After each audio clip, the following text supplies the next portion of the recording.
Bismillahirrahmanirrahim. Sidi Syekh Muhammad Fauzi Al-Karkari menjelaskan mengenai cahaya Allah yang disaksikan oleh semua murid Thariqah Karkari ini, bahwa cahaya tersebut bisa juga menjadi sebagai neraca atau timbangan bagi amal seseorang.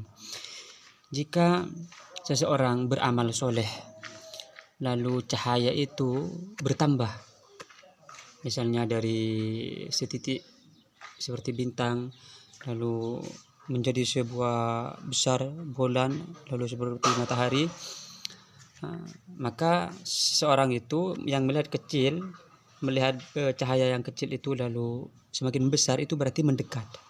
Artinya cahaya semakin bertambah, maka berarti amalnya itu diterima oleh Allah Subhanahu wa taala. Karena iman itu adalah nur. Huwa nurun. Al-iman itu adalah cahaya yakdzifullahu fi qalbi abdil mu'min, yang dianugerahkan oleh Allah kepada seorang hambanya yang beriman. Jadi ketika beramal soleh, melakukan amal soleh terus, beramal soleh terus menerus, lalu seorang murid yang menyaksikan cahaya Allah akan menyaksikan cahaya itu semakin membesar. Ini menunjukkan bahwa amal solehnya itu diterima oleh Allah Subhanahu wa taala.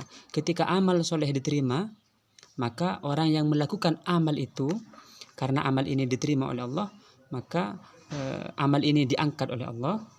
Ketika diangkat, maka orang yang mengerjakan amal itu juga diangkat oleh Allah Subhanahu wa taala derajatnya.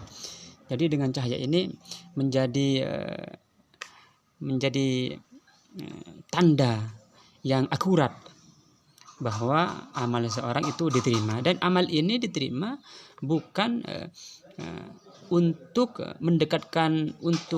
mendapatkan surga atau menghindari neraka, bukan, tapi ini diterima sebagai amal soleh yang dilaksanakan untuk mencintai Allah Subhanahu wa taala, karena mencintai Allah Subhanahu wa taala.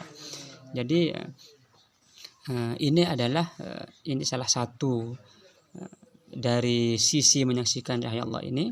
Cahaya ini sebagai tanda bahwa amal itu diterima oleh Allah Subhanahu wa taala. Allahumma shalli ala Muhammad wa ala ali Muhammad. Karena al-iman yazid wa yanqus, bahwa iman itu yang merupakan cahaya tadi yazid, bertambah dengan amal soleh, dan menurun kalau misalnya melakukan perbuatan maksiat atau perbuatan dosa. Demikian. Allah.